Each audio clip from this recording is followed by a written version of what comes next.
Ladies and gentlemen, dear colleagues, good evening, and welcome to our lecture, which is at the same time a keynote speech to our ongoing Hungarian conference. I very briefly introduce the speaker, Steve Holmes, who has a PhD in philosophy, Yale University, 1976, started working at Harvard University at 1979. There he became rather soon associate professor of government, then associate professor of political science, and finally in 1989, professor of political science and professor of political science and law at the University of Chicago. Then from here, he moved to Princeton, 97, where he became professor of politics, and since 2000, he is at NYU, at School of Law, the Walter Mayer Professor of Law. I just mentioned, oh yes, an important thing, especially for Eastern Europeans, he served as an editor between 1993 and 2003, an editor-in-chief of the East European Constitutional Review. I just mentioned some of his publications, actually the books, the titles, and the date of publication. Benjamin Constant and The Making of Modern Liberalism, 1984. The Anatomy of Anti-Liberalism, 93. Passions and Constraint on the Theory of Liberal Democracy, 95. The Cost of Rights, Why Liberty Depends on Taxes, published in 1999, and finally, The Matador's Cape, America's Reckless Response to Terror, and this was published in 2007. And this evening, he will talk, as you know, about illiberalism. Steve, thank you very much for accepting the invitation. The floor is yours. Thank you for the invitation. I'm very happy to be here. We had a great day today. I learned a lot. I'm going to be speaking to you tonight, not as an expert on Hungary, and certainly not as an expert on Viktor Orban, but as a political theorist, and as it happens, one of the books mentioned was my book on anti-liberalism. I was a historian of anti-liberal political thought, very aware of the dark sides of anti-liberalism, and therefore, as a newspaper reader, as a person, a layman who follows Hungarian events, Hungarian politics from some distance, someone who was very shocked by Viktor Orban's July 26, 2014 speech in Transylvania, where he announced the death of liberal democracy, or the end of the age of liberal democracy. The age of illiberal democracy is about to arrive. I don't know if he quite said the train has left the station, you better get on board of the illiberal train, but something of this kind, that he was militantly engaged in a mission of building an illiberal state. All these things were said with incredible audacity. And so what I want to ask tonight is, how should we think about this? What does it mean? Is anything he said true? Does it contain at least a grain of truth, this idea that the age of liberal democracy is over? How dangerous are these ideas? They definitely echo anti-liberal talk of the 1930s that seems to have brought about great disasters in Europe. So there is a worry that it could be dangerous, but that isn't something self-evident. Do they have some kind of parallel, possible, potential influence today? Do they represent a trend? Is there something very just unique, Hungarian, or something special? Is it momentary?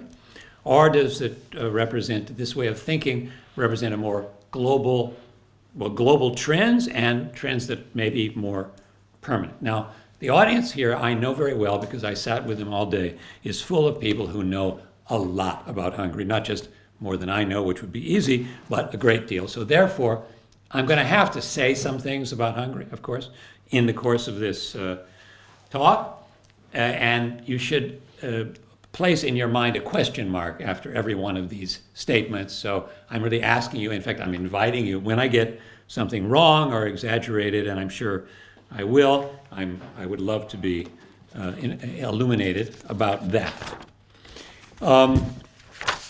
The age of liberal democracy is over. That part of what you see in that speech of Orban and other speeches too is an idea that there's something, he's reading global events. And in fact, what's remarkable about that speech is that he presents himself as non-ideological.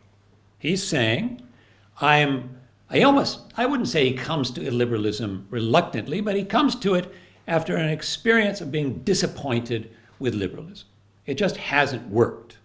He's being very empirical. He's observing the world. He's reading the world. And it's a practical statement. Liberalism doesn't work. So what could he be talking about?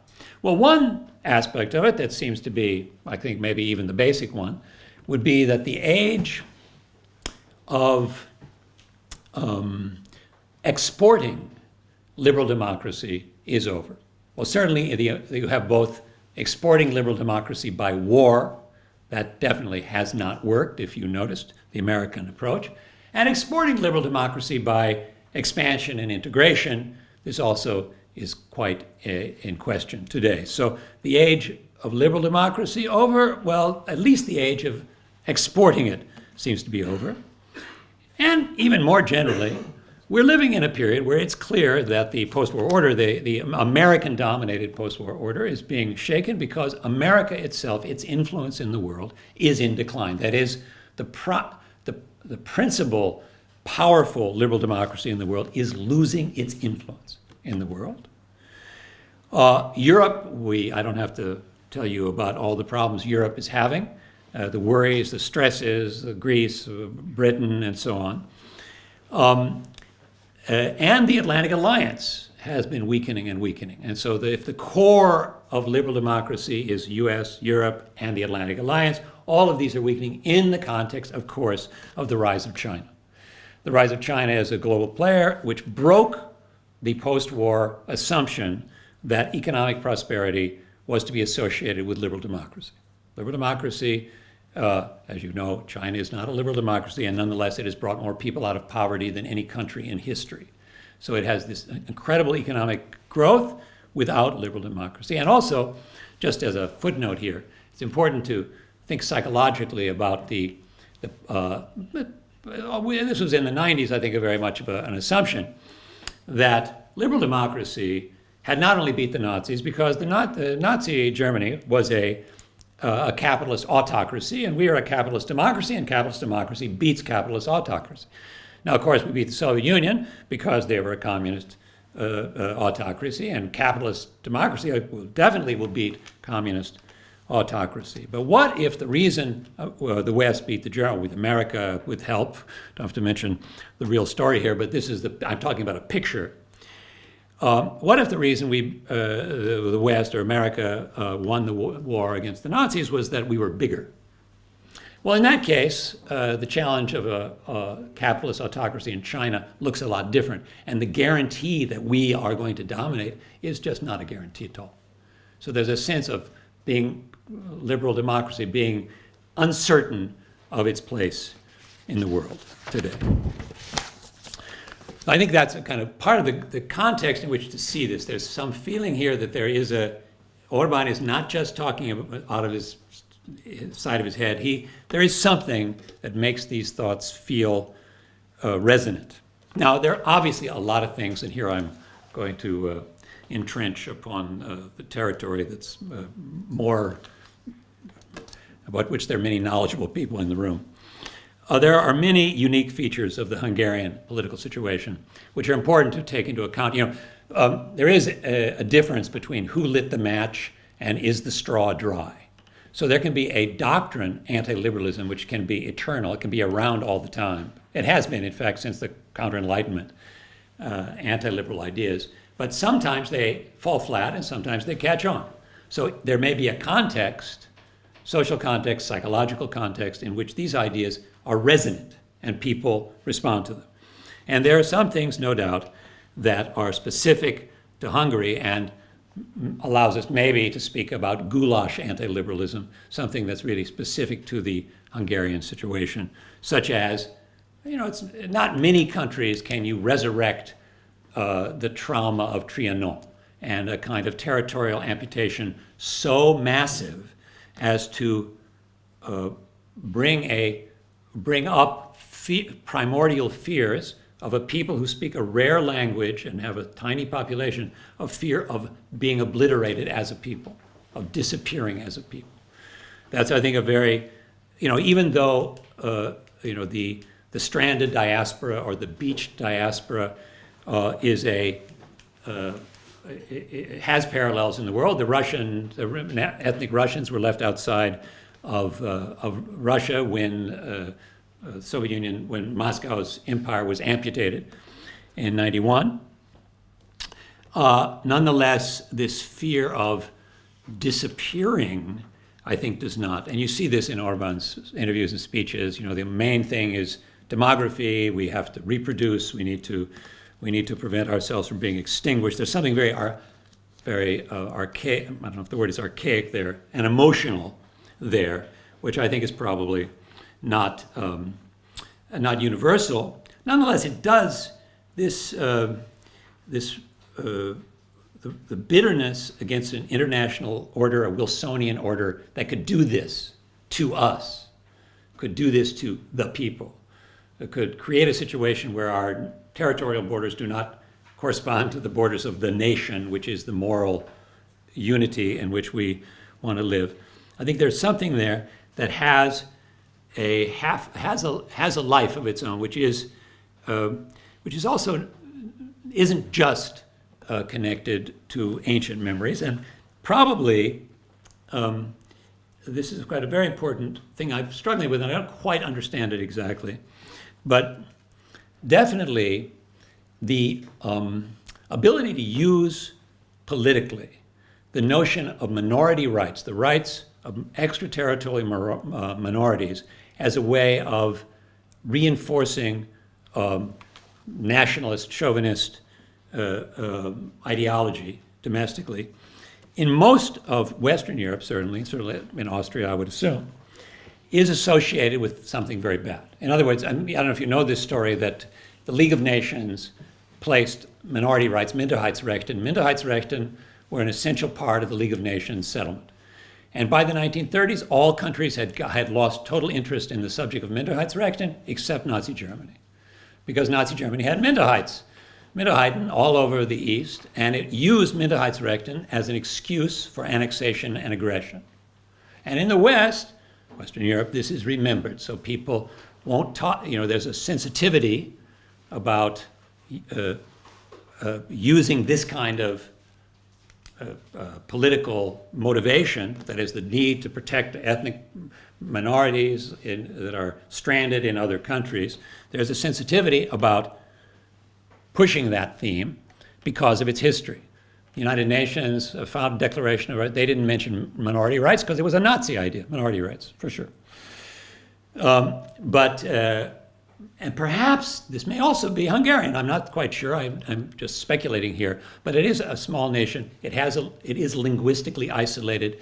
It may be that the public, Hungarian public, it's not that there are fewer readers of foreign newspapers in Hungary than in Austria, say, but I think perhaps the way of seeing the world from the outside that is common in the West has not really penetrated, perhaps because of a legacy of the Cold War. This is associated with the fact that the Hungarians, we heard about that this morning, so one of my colleagues spoke about it at length, never came to term with Hungarian complicity in the Holocaust and so on, and there's a lack of reflection on the Nazi associations of anti-liberal thinking, including this idea of minority rights. It's very important to see that minority rights was an idea that was a pillar of anti-liberal aggression in the past. So the bitterness, as far as I can see here, I'm not sure about this, but the bitterness at the international system, I don't know if memories of Trianon are really that raw, or is that possible, but certainly there's a feeling that being integrated in the liberal capitalist international system is itself a trauma. And when, again, you can tell me, when a Hungarian who has lost by the transition, who who, we have this distinction between transitology and traumatology. So when the transition was viewed as traumatic, and some people lost a lot, and they hear the word from the EU says, Hungary is backsliding. Well, if they in their own lives experienced the transition after 89 as backsliding, how do they hear the word backsliding? Backsliding from what? If the experience of the 90s was traumatic, and particularly, I think just as an example, the Hungarians who borrowed money from Swiss banks, maybe Austrian banks, and had to pay back in a depreciated forint these home loans, were put under enormous strain by that and felt victimized by international economic integration. The connectedness to the international system was not liberty, but was humiliation and impoverishment. Wasn't freedom. And I think these are things that are in some way unique to Hungary. On the other hand, there are a lot of other things in his speaking which seem to be basically boilerplate anti-liberalism. There are concepts which he throws around, which are part of the vocabulary of, as I said, of the 1930s. That he seems to have taken them off the shelf. Now, this could mean that we don't have to take them seriously. I mean, I think that might be a good argument. He's just picking things wherever he can find them. He's using these anti-liberal ideas, such as, well, he uses the phrase rootless cosmopolitan. Now, we all know rootless cosmopolitan. That's a code word for the Jew, and so on. These are very, but this is not something, he didn't invent this. Maybe he just opened a book and kind of plucked these phrases out. Liberalism is individualistic and devalues the common life. It erodes community. We Hungarians, the national community has this great depth, the moral depth that can't be captured by the liberal idea of a cold, calculating network of producers and consumers. This is all boilerplate. The foreign investment, actually, the Nazis, I had a professor who studied in Nazi Germany. He told me the main thing these young Nazis talked about, the thing they hated most were chain stores. They hated chain stores. They're like, the father's place. That was it. That was the most horrible thing about the modern world. He says that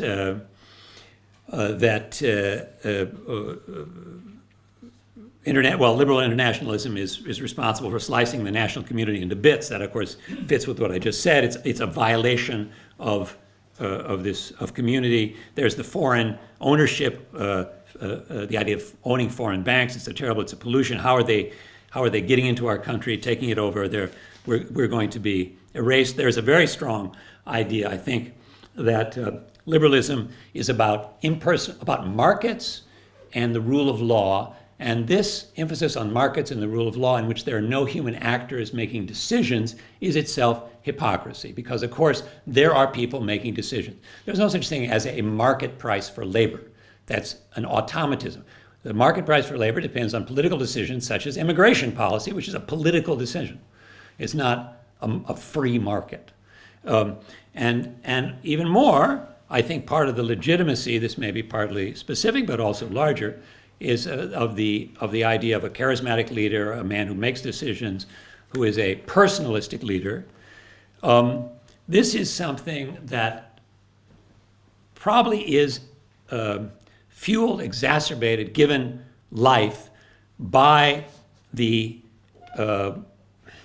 bland, apolitical character of EU governance. That is, the EU, we were hearing this today, I thought it was a beautiful phrase, when the discussion in our group came to the question of why the EU couldn't act effectively against Orban.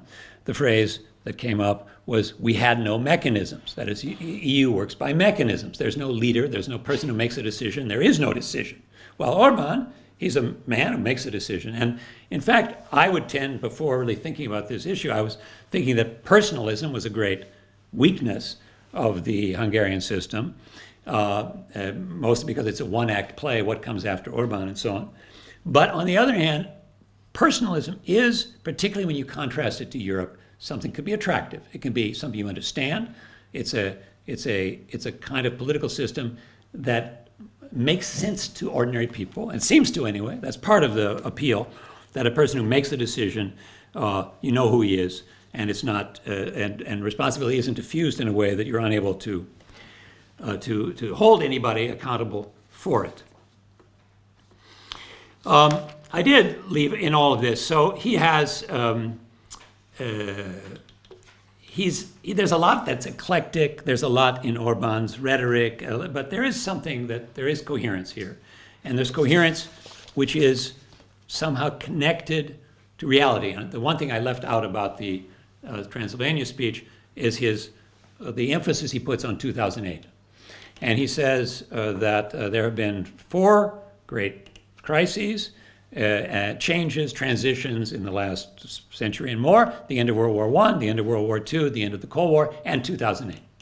And so we're at a point of secular change, very radical change, and I am adjusting to that. And of course, what he means by 2008 is the, of course, realization that the free international financial system was colonized by gamblers who almost destroyed the world economy for their own short-term schemes of fabulous enrichment, with no sense of common interest restraining their greed.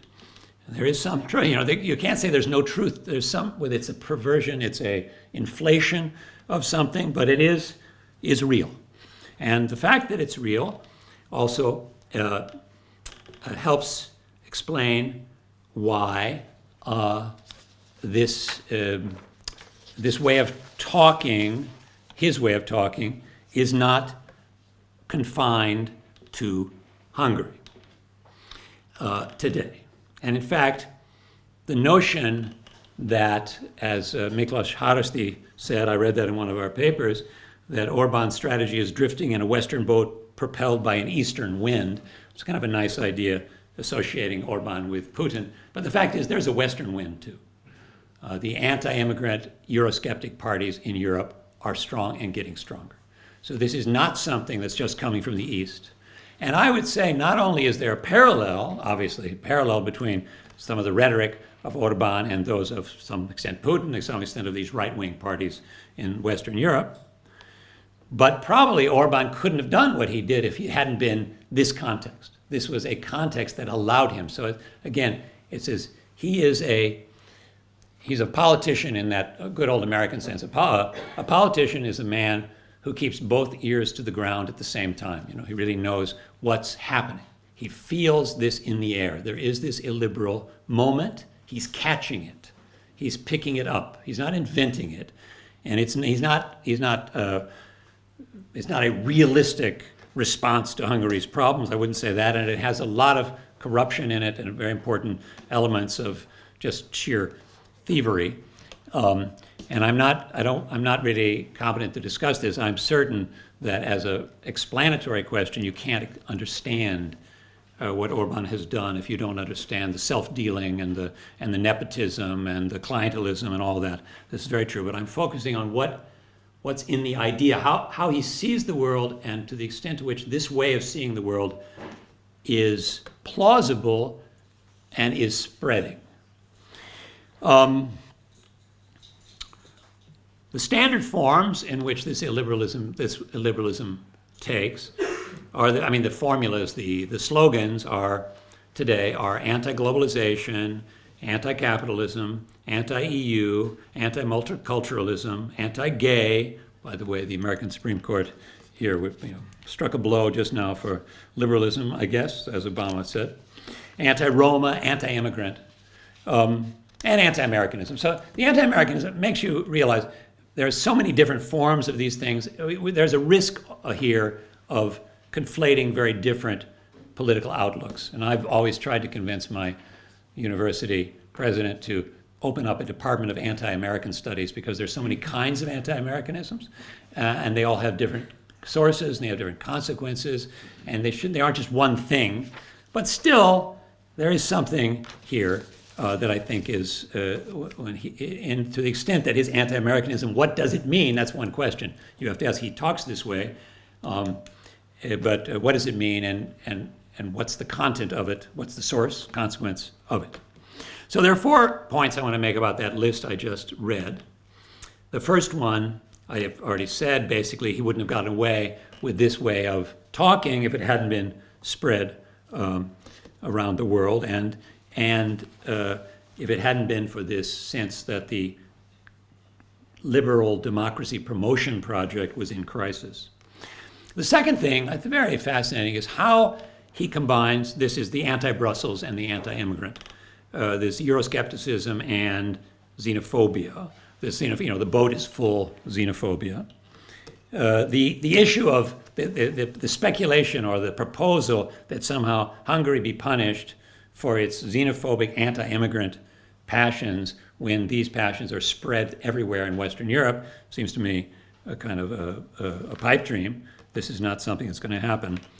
But the combination is if there's an alliance between Brussels and Africa or whatever, Brussels and the refugee world, partly because both are viewed as diluting the national identity of Hungary. So this again is identity. It's our home, we Hungarians. Somehow it's being diluted. He's appealing to that.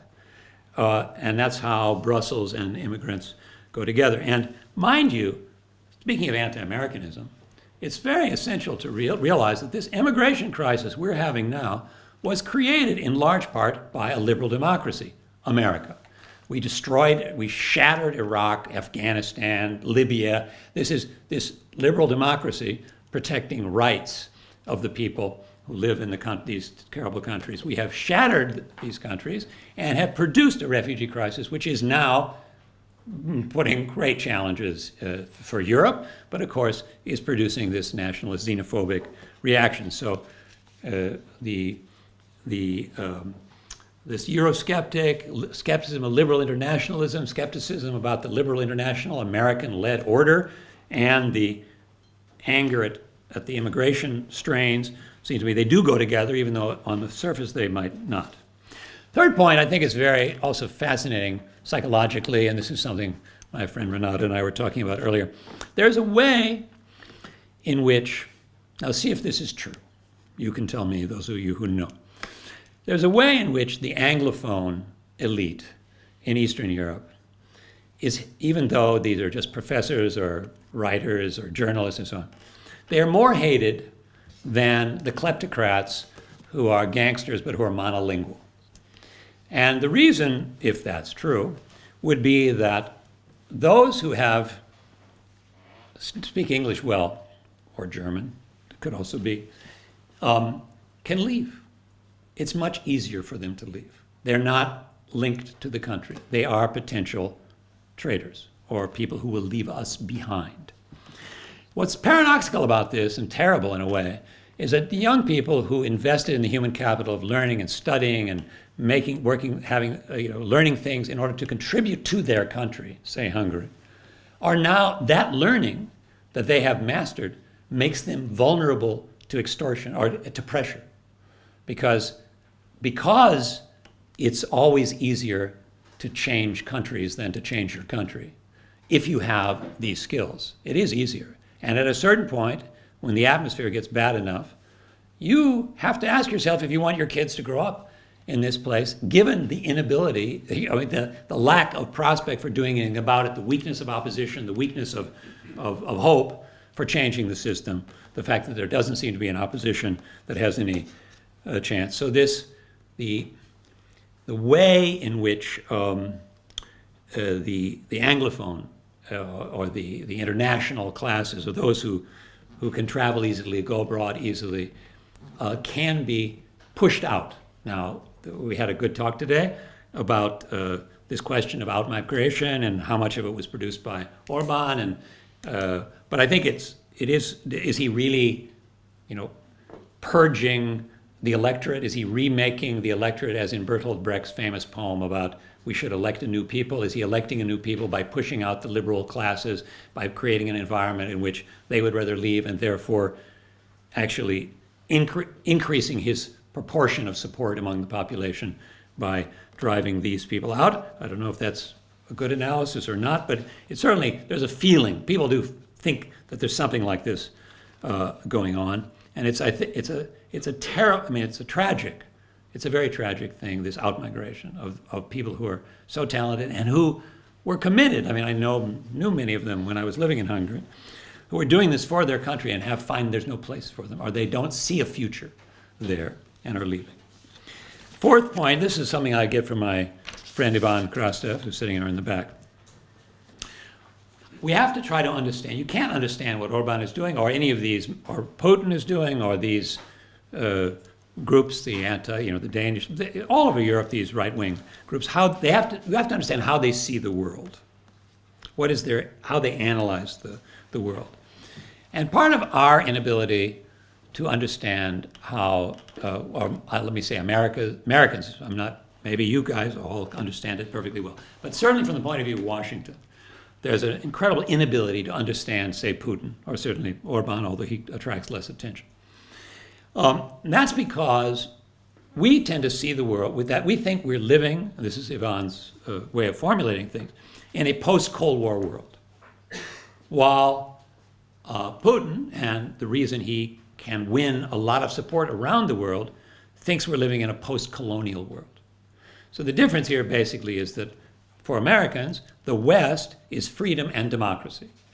For much of the rest of the world, the West is, it's atheist consumerism and it's corruption and gay marriage and whatever, all of that stuff, but it's most of all, it's interference in the sovereign affairs of other countries. It's violation of autonomy of other countries.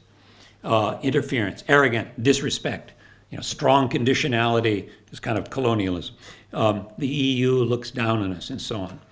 And I think this sense of being, having outsiders try to control you while they look down on you leads to an idea that if we can resist Westernization, this is Zapatniki, this is an old idea, of course, in Russian culture. If we can resist, we can kill foreign influence, we can kill foreign domination, we will be recovering ourselves. And so the project of trying to quarantine, Orban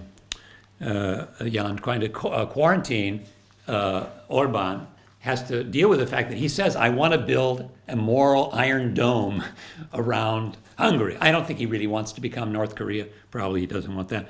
And autarky probably would not work for him since he's living off EU subsidies.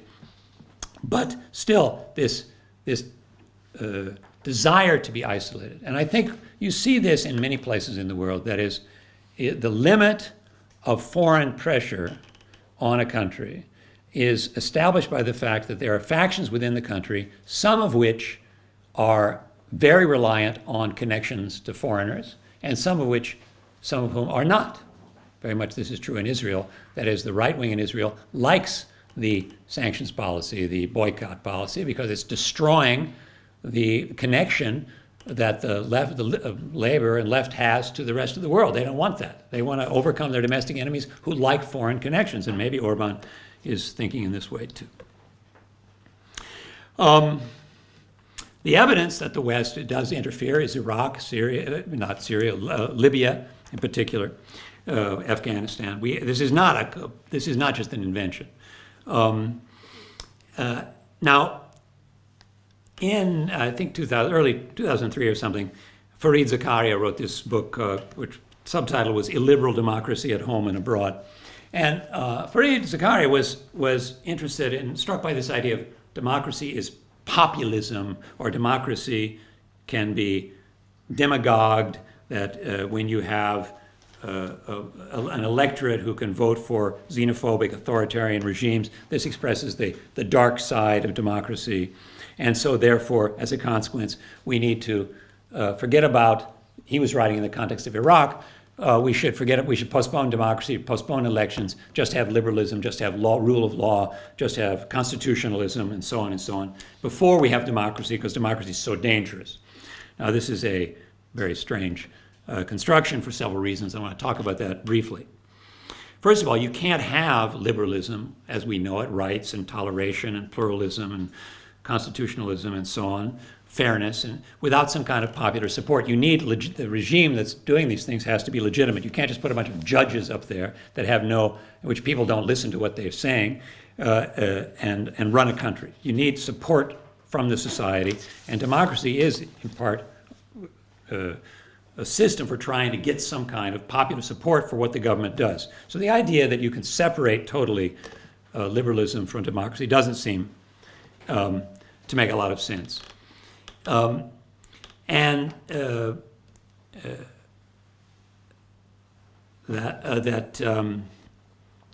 that's that I think that's the first point. The second point is that in the Hungarian case, it seems to be not correct to talk about Orban as a proponent of illiberal democracy. He said, I'm building an illiberal state and I'm building an illiberal democracy. But to what extent, that's a way of talking, that he wants to get rid of liberalism and keep democracy. But as I think Jan has written very well about this, he's not that interested in keeping democracy, not just because of his laws about the media and political advertising and this purge I mentioned about the people, which is an extreme form of demobilization of opposition, but most important because of his list of countries that he admires. And these countries are a miscellaneous list, but among them, of course, are China, Singapore, Russia. These are not democracies. He said, I'm following these guys, and therefore I'm creating an illiberal democracy. So you can't say I'm following the Chinese model of development, and I'm creating an illiberal democracy. China, for him, is a developmental state that is neither liberal nor democratic. And I think that gives you a sense that this attempt to separate or distinguish between the liberal side and the democratic side is not quite right. Most important, however, about this list is the notion, the thing I want to get to now, is the idea that there is some truth to the notion that liberalism has a dark side. I mentioned some parts of this liberalism. Now, we know that illiberalism has a terrible dark sides, but liberalism does too. One I mentioned already, we invade countries to protect rights. A right is not something that's against power. A right is a justification for using power. Let's say, you don't have any rights if you don't have power. So power is to enforce rights. If you violate a right, I can use power against you. A right is a justification for power. And of course, this has pathological exemplars, such as invading Iraq. And I don't think it was just that it obviously wasn't the whole motive. It was important, though. Today, and one of the reasons this Orban talk is not limited to Hungary, is the fact that the very basic principles of liberalism seem tainted by interest. So, for example, the concept of toleration. This is I think, a central point to keep in mind. The word toleration means, to ordinary people, I live in Italy half the year, so I have some experience of this in Europe, Spain even more so. The word toleration has become identified with the class interests of the rich. That is, if you're a middle-class housewife, you want domestic labor in your house. That's very cheap. If you're an entrepreneur, you want workers. But neither of you have to live in the community where the immigrants are living. And so toleration, which means like open yourself to having immigrants come in to the country and feel fine about them living among you, is something that's good for some and not good for others. It's seen that way. It's seen as hypocrisy. It's seen as hypocrisy, and in a strong sense hypocrisy, meaning you're a good liberal, you're going to invite one African to your swimming pool. You're not going to invite all Africans into Europe. You're not going to do that. So where is your universalism? You claim to be a universalist. You're a hypocrite because you're not a universalist. Actually, when I look at you, when I talk to you, I can find that you're a particularist too. So in sum, the liberal vision of a universal citizenship is something that makes sense only under two conditions, neither of which are possible. One is that you make every country in Africa a country worth being a member of. Well, that's not going to happen. Or you're going to invite all Africans into Europe. That's not going to happen either. The consequence is that the reality of liberal Europe is that we have two classes of citizens. We have second-class citizens and first-class citizens. You know, maybe in 50 years this will change, but right now that's what you have, and that's totally contrary to the essence of liberal ideas. And therefore, the right uses this, and this is very important to kind of grasp. Why do right-wing parties, are they so able to poach voters from the left, which is what they can do, partly because this issue, which they can't deal with, they don't know how to deal with, they have found no language to deal with. And I'll get back to that at the end. But I think this is a weakness in the system, in the liberal democratic order, that hasn't been addressed properly, and European politicians don't seem to be. Then there's another theme here, which is important, and Orban speaks to this, and I think it's a larger theme, probably mostly for the former communist countries. The end of communism, when communism ended, the source of abuse shifted from the security services, or the Securitate, the KGB, and so on, to the privatization agency. There was a different form of abuse. You know, it used to be in the communist system, of course, the abuse was they'd knock on your door at 3 a.m. and drag your father away. But I think they soon learned, the old elites learned that if they did that, they had to get up at 2 a.m. That was really too much for them. So the new source of abuse was stealing the public patrimony, putting it in their pocket, and running away, enriching themselves, which they did enormously successfully. And this means, the question there was, liberalism was unable to capture that form of abuse very clearly. It could easily capture the form of abuse of violation of rights, dragging someone away, no due process, not accusing them of anything, putting them in jail, for gulag for 10 years, and so on. This was a violation of individual rights. Whose individual rights were violated when the public patrimony were stolen? There's no individual. And on the contrary, that theft was blessed by the creation of new rights. So the concept of rights was not useful for identifying the wound, and on the contrary, the concept of rights was used to justify the wound. And this is a weakness in the liberal philosophy, in the liberal public philosophy, for dealing with the trauma of post-communism. Obviously, open economy, I have to say this, means open demography. That's another way in which openness, borders, which I think we originally would think of as a promise that you can leave, is also obviously an invitation of other peoples, even unwanted peoples, to come. So freedom to leave is freedom to enter. That's another way in which the liberal perspective seems twisted. Very strong. Also, Orban hits on this point, not stupidly.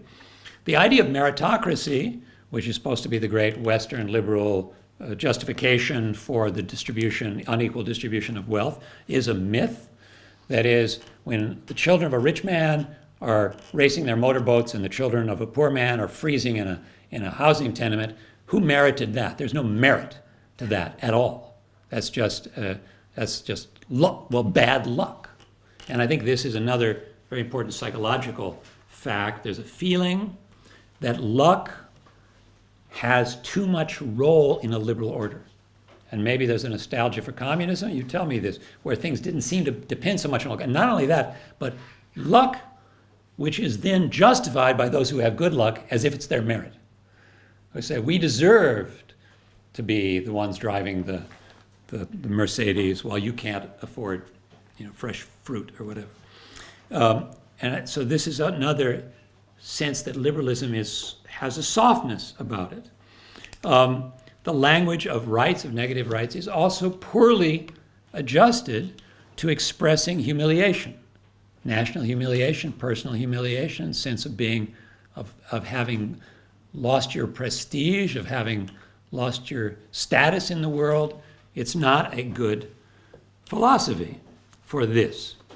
And above all, this notion that liberalism is hypocritical. So I mentioned it before, I'll say just another word about it.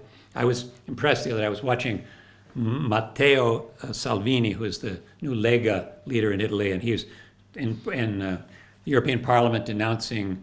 They said this in this palazzo di ipocrisia e menzogna. So it's a palace of hypocrisy. It's a palace of hypocrisy. It's a palace of lies, very violent. And the European deputies couldn't really. But he was speaking, saying there's something hypocritical there, and I think that's a very strong accusation. You talk about the rule of law, but what is the rule of law? It's special interest legislation. What is the rule of law? Who wrote the laws? You say rule of law, everyone uses this phrase. At the West, we believe in the rule of law. Who wrote the laws? You want to know who wrote the laws governing banks? You know who did that. The banks, and so on. This is the way, so rule of law, that's just, so these are, there's something to this. You can't just push it away, and the problem with this is that, I think the fact that these accusations are not answered it isn't the real sociological, the political science explanation for the weakness of the opposition to Orban or the inability of social democratic parties to resist the Eurosceptic anti-immigrant parties' rise. But I think it is a weakness of liberalism that we haven't been able to answer these criticisms. So that's why we need to state them and try to answer them. Try to come up with an explanation for why liberal democracy should survive, should have a future, and can survive these kinds of accusations, even though they have some truth in them, particularly because, as I said at the outset, we know that whatever the dark sides of liberalism, the dark sides of anti-liberalism are much worse: racism, tyranny, war, and global war. What does Jobbik really want? It's something very frightening in a way. Okay, so I'm going to try to just kind of summarize what I think is I'm not necessarily going to give all answers to all these criticisms, but I think we can accept them. There is some truth to them. We have to recognize that this is the zeitgeist today, that there is an anti-liberal zeitgeist. It has some basis in reality. It isn't just ideology. It does attract people. People vote for it. Nonetheless, there's a reason to defend liberalism and fight for it, liberal democracy.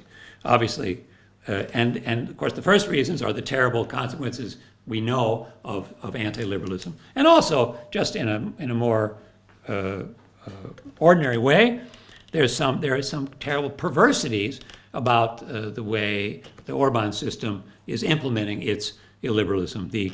Speaking in the name of the nation, but pursuing a politics which is so divisive. The rural versus the urban, the poor are parasites, to breaking down senses of solidarity. I mean, his whole project is to is to erode social solidarity, the way he's attacking the poor as if they're parasites and so on. This flat tax, and this has obviously great class different consequences. Naming enemies, using exit possibility to stifle voice. When you build a state on the basis of loyalty, obviously the first thing, loyalty sounds like a nice idea, but of course, when you raise loyalty to the main principle of your community, you're starting to look for people who are disloyal. The first thing you do are trying to find the disloyal. So loyalty and disloyalty go together. If you exaggerate the importance of loyalty, you set off on a search for traitors. And that's certainly something we see there. This is all very perverse. Also, a system like this, loyalty, means how do you guarantee the loyalty of the people you work for you? Well, the best way is to make sure the people you hire aren't very competent. Then they have nowhere else to go, and they're very afraid of being dismissed. And you can use their fear of being fired because they're not really competent to do their jobs to keep them loyal to you. Now, the problem with that is that they're incompetent. And this is not really the best way to run a country, for sure. So there's a perversity in this, again, raising up loyalty. He did say in that speech, which I have found so remarkable, that he was doing a criticism of John Stuart Mill. He doesn't mention Mill, but John Stuart Mill's harm principle, which is liberalism means every person is free to do whatever he wants as long as he doesn't harm another. Okay, he said, that sounds good, except who defines what harm is? Aha, I see. So he can see that there's a decisionistic element there. Someone's making a decision, and the decision is to favor, I guess, the banks over ordinary people, or the rich over the poor in some way, even though, of course, he's doing that himself, but that's the idea. Now, you can take this criticism and certainly throw it back at him. So who is deciding who's a member of the nation, who is a true Hungarian? Who is deciding, and what's the standard, what's the criterion? This cronyism, obviously, favoritism, and it seems like he's got himself to a point there of a system which, although this language of the community is so powerful, it looks like basically a kind of personalistic attempt to find any haphazard, unpredictable quixotic method for keeping himself in power. I don't think you can understand it, though, and this again, there's a question mark here. There is a way in which the illiberal, anti-liberal attack on liberal hypocrisy has itself something pathological about it. And I would identify this with the phrase of Judith Sklar, one of my friends and teachers, which was the possibility of being intoxicated by a lack of illusions. There's a sense that you, as looking at the West, you see the West as full of illusions. America thinks it's spreading democracy and it's just breaking up countries and so forth. The West is full of illusions. The West talks values, but it's really about interests. The West talks universalism, but it's really about particularism. And the anti-liberal answer to this is to say, okay, you're really particularistic. You talk universalism, it's all phony. We're going to really be particularistic like you. You are really. We're going to show you, and we're going to be free to be completely particularistic. You're for your group. America talks about the international system, but it's for American interests. We're just going to do the same. We're going to be the same. And there's a way in which since we have no illusions, we are more honest than you are. You are dishonest. I mean, basically, liberals are dishonest. We are honest. And then you can become intoxicated by the sense that you're the only honest ones. And it allows you to do things which are, and this, I think, in the 1920s, after the Great War, all that death, I think this was part of the intoxication of the age. There's nothing we can't do. We're going to openly go for power, to hell with these phony norms. This is what, again, my friend Ivan calls revolutionary cynicism. I don't really quite understand this, but there's a way in which cynicism, can produce radical politics.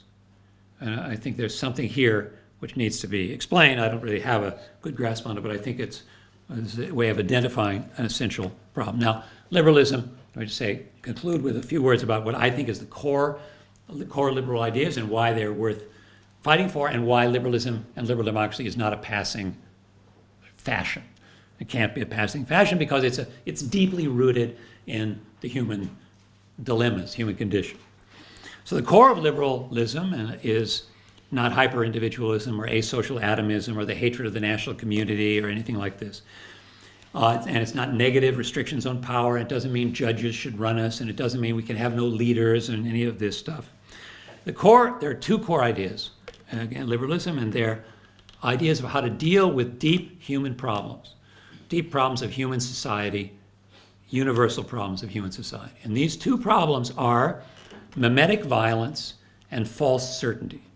So these are the two fundamental problems of any society. Mimetic violence is the fact that when you hurt my group, I hurt your group, you get a cycle of violence.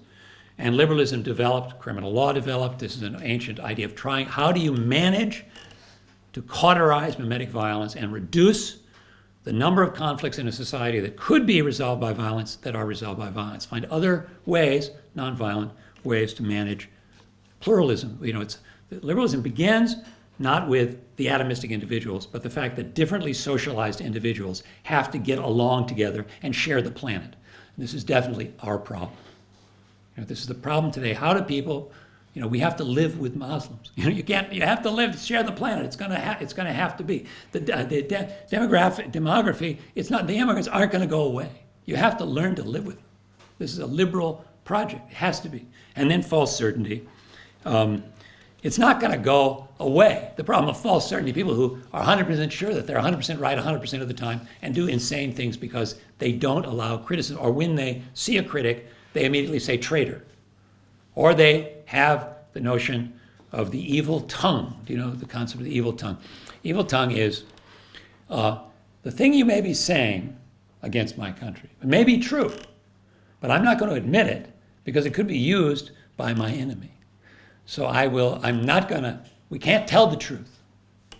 So this hostility to truth and to criticism and the crushing of criticism, of course, what does it lead to? It leads to a state that can't correct itself, that can be arbitrary, like Orban, but not flexible in the sense of adapting to reality. So although many of these the problems with liberalism, or I would say many of them are just problems of human nature and human politics. But if overcoming the liberal state and creating whatever this is, the labor state, I don't know exactly what Orban has in mind, there's a feeling that he is sometimes hallucinating. Fortress Hungary, build a wall. You can't build a wall to keep out globalization. We're way past. That's the train that has taken off, and you can't get off of the train of globalization. It's not going to happen. So this, to the extent that he is ignoring, or this anti-liberal movement is pressing us under understandable circumstances that give it some plausibility. This anti-liberal move gives it some plausibility. We need to protect these core values. And I would put one kind of an American, since I tend to see the faults of America more clearly than the faults of other countries, since that's where I live. There is one thing about our poor President Obama, who is limping to the end of his presidency. But he did one thing which I think Europeans ought to pay attention to, which is he belonged to a political system. He belongs to a political system in which there is the major opposition party, the Republican Party, has a strain in it of people who say, if America does not remain a majority white nation, it is no longer America. Now, America is already a mixed race nation. So this idea that we can't be a mixed race nation without being America is a formula for violence, for sure.